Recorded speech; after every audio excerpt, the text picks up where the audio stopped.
Varicose వ్యాధితో బాధపడుతున్నారంట. తక్కువ ఖర్చుతో ట్రీట్మెంట్ కావాలి అనుకుంటే ఇవీస్ హాస్పిటల్ని సంప్రదించండి. అమ్మ నమస్తే. నమస్తే అమ్మా. అమ్మా, గృహస్థు కూడా బ్రహ్మచర్యం పాటించారు అని చెప్తుంటారు, కొన్ని సందర్భాల్లో విన్నాను కూడా నేను. అవునమ్మా. అది ఎలాంటి సందర్భాలమ్మా? అసలు బ్రహ్మచర్య శబ్దానికి అర్థం ఏమిటి?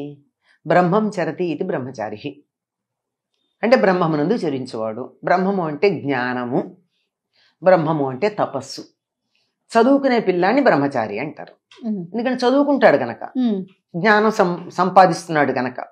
అది ఇంగ్లీష్ లో కూడా ఏమంటారమ్మా, దాన్ని బ్యాచిలర్ ఆఫ్ ఆర్ట్స్ అంటారు. బ్యాచిలర్ అంటే బ్రహ్మచారి కదా.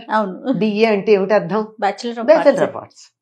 కానీ మనం ఈ బ్యాచిలర్ ఆఫ్ ఆర్ట్స్ చదువుకున్న వాళ్ళందరూ పెళ్ళే చదువుకున్న వాళ్ళు ఉన్నారు.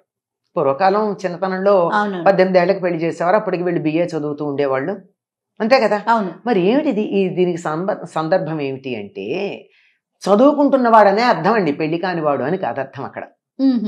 అది అయితే బ్రహ్మచర్యం అనేటటువంటి దానికి చదువుకునే రోజుల్లో ఈ స్త్రీ సంబంధమైన, అంటే పురుషుల గురించి చెప్తూ ఉంటాం గనక, స్త్రీ సంబంధమైనటువంటి ఆలోచన లేకుండా, కామభావన లేకుండా ఉండేవాళ్ళు గనక చదువుకునే రోజుల్లో అప్పుడు వాళ్ళని బ్రహ్మచారులు అనేవారు. మొన్నటిదాకా కూడా ఒక మాట వాడకంలో ఉండేది, ఏదో వివాహే విద్య నాశాయ అని. పెళ్ళయిందంటే ఇంకా చదువు అయిపోయింది. ఎందుకంటే అంతసేపు పుస్తకం తీసి చదువుతూ ఉంటే, సాహిత్యం చదువుతున్నారు అనుకోండి, అందులోను భార్య మీద భర్త మీద మనసు వెళ్ళిపోయిన తర్వాత ఇంకేం చదువుకుంటారండి? మనసంతా అక్కడే ఉంటుంది. అది మామూలుగా అంటే పరిపూర్ణంగా దృష్టి అంతా దాని మీద కేంద్రీకరించి మొత్తం సమయాన్ని చదువు కోసం కేటాయించిన వాళ్ళ సందర్భం. మరి ఇప్పుడు అట్లా కాదు కదా, పెళ్ళయ్యాక కూడా చదువుకుంటున్నారు, జీవితాంతం చదువుకునే వాళ్ళు ఉంటారు. అందువల్ల అర్థం కాదు. అంటే గురువుగారు ఆశ్రమంలో ఉన్నప్పుడు చదువుకున్న దాన్ని బ్రహ్మచర్యాశ్రమం అనేవాళ్ళు. అయ్యాక వివాహం అయ్యేది.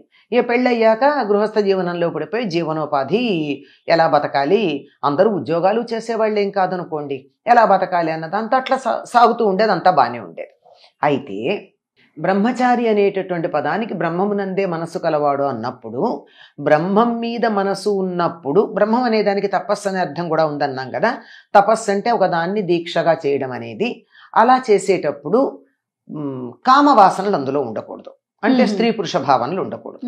అట్లా ఉండకుండా మరి పెళ్ళైన వాళ్ళకు ఉంటుందా అంటే, అలా కూడా ఉండడానికి వీలుంది అని ఒక ధర్మం చెప్పారు మనకి.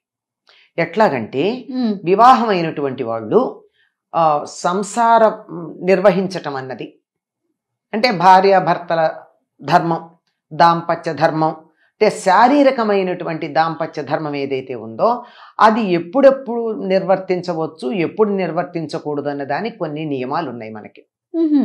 మన శాస్త్రం చెప్తాం, చాలా స్పష్టంగా ఉంది మనకి. పురాణాలు చదివితే తెలుస్తుంది కదమ్మా.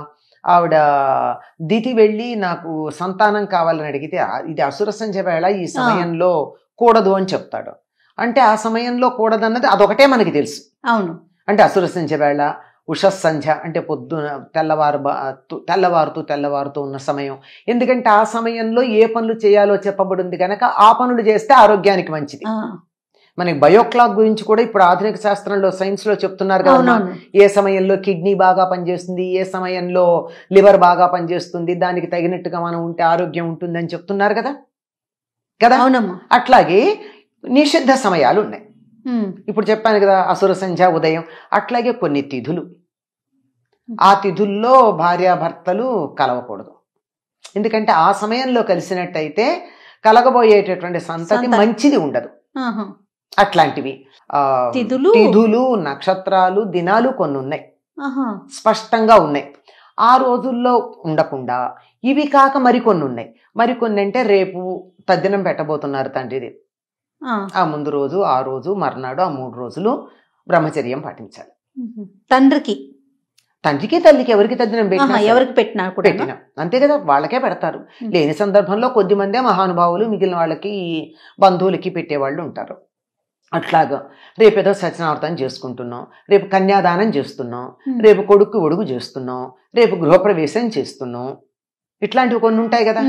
రేపు శివరాత్రి రోజు గురించి మాట్లాడతారు. రేపు శివరాత్రి అంటే దానికి ముందు రోజు. ఇట్లా ఏవైతే మనం పండగలు, శుభకార్యాలు, తర్వాత అపరకర్మలు అంటే తద్దినాలవి ఇలాంటివి చేయడానికి ముందు రోజు కూడా బ్రహ్మచర్యం పాటించాలి. ఇలాంటి నిషిద్ధ దినాల్లో బ్రహ్మచర్యం పాటించాలి.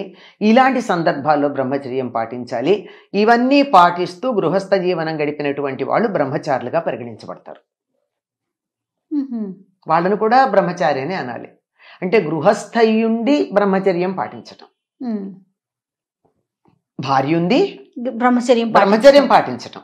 అంటే ఎప్పుడు పడితే అప్పుడు జంతువులు కూడా ఎప్పుడు పడితే అప్పుడు మీటింగ్ చేయవమ్మా, వాటికి కూడా ఒక సమయం ఉంది.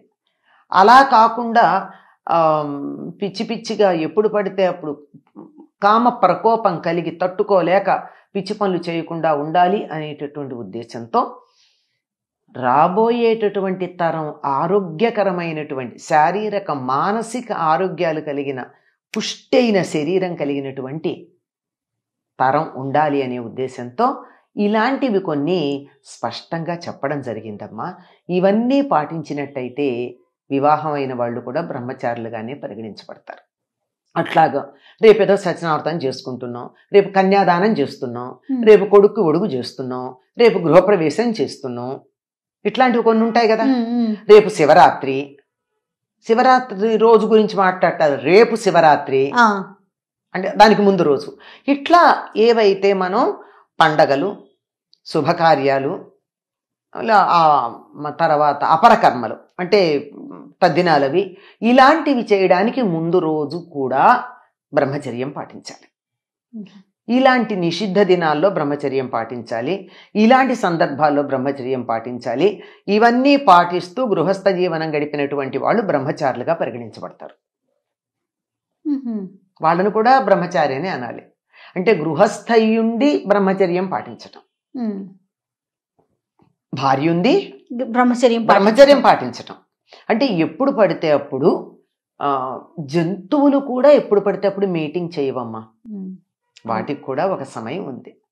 అలా కాకుండా పిచ్చి పిచ్చిగా ఎప్పుడు పడితే అప్పుడు కామ ప్రకోపం కలిగి తట్టుకోలేక పిచ్చి పనులు చేయకుండా ఉండాలి అనేటటువంటి ఉద్దేశంతో రాబోయేటటువంటి తరం ఆరోగ్యకరమైనటువంటి శారీరక మానసిక ఆరోగ్యాలు కలిగిన పుష్టైన శరీరం కలిగినటువంటి తరం ఉండాలి అనే ఉద్దేశంతో ఇలాంటివి కొన్ని స్పష్టంగా చెప్పడం జరిగిందమ్మా. ఇవన్నీ పాటించినట్టయితే వివాహమైన వాళ్ళు కూడా బ్రహ్మచారులుగానే పరిగణించబడతారు. నమస్తే అమ్మా. నమస్తే అమ్మా.